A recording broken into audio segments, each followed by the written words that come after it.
Dan il-gvern qed jieħu deċiżjonijiet bilanċjati u li jpoġġu l-ewwel is-saħħa u l-għejxien tal-familji Maltin u Għawċin. Hekk stqarr il-Prim Ministru Robert Abela waqt intervista fuq One Radio il-ħadd filgħodu. Tixhed dan l-aħbar li pajjiżna diġà huwa allokat 330,000 doża la darba joħroġ il-vaċċin. Spjega kif dan huwa frott is-somma ta' miljun euro allokata mill-Gvern sabiex ġala darba jkun hemm vaċċin ġdid kontra l-coronavirus fis-suq, pajjiżna jkun minn tal-ewwel li jkollu aċċess għalih.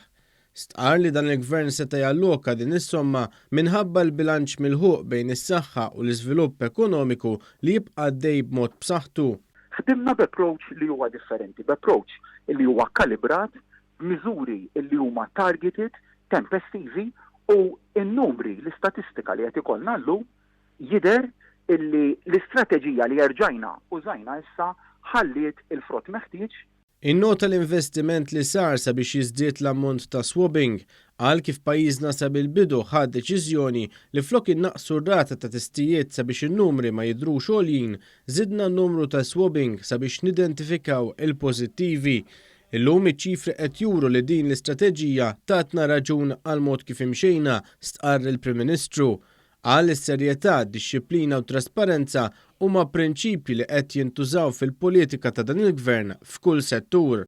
Hija dik li tibqa' tiggwidana fil-ġimgħat li ġejjin l-istess tip ta' politika li inti mbagħad tapplika għal kull sitwazzjoni li jkollok jekk kellna rule of law. Użajna dak l-istil ta' serjetà, dixxilpina, trasparenza ma' nies. F'pandemija użajna l-istess stil, l-istess prinċipju.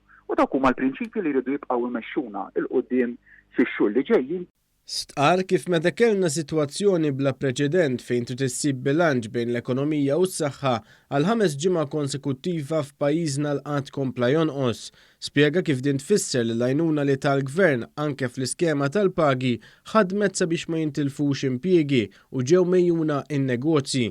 Il-Prim Ministru kompla jgħid kif din il-ġimgħa il-Gvern kompla jgħin lin-negozji b'rifużjoni fuq il-kontijiet tad-dawl u l-ilma u stqarr kif fil-ġranet li ġejjin ser tkun imħabbra skema ta' għajnuna fuq il-kirjiet tan-negozji. Aktar tard fil-ġranet li ġejjin se nħabbru wkoll l-iskema li konna nidejna nfakkar meta nidejna t-tielet pakkett finanzjarju b'għajnuna fuq il-kirjiet tan-negozji. Hemmhekk se jkollna capping ta' somma ta' 2,500 euro għal kull negozju li jfisser illi ħaneħdu negozju partikolari li għandu ħanut wieħed, qed nitkellmu fuq ħanut wieħed.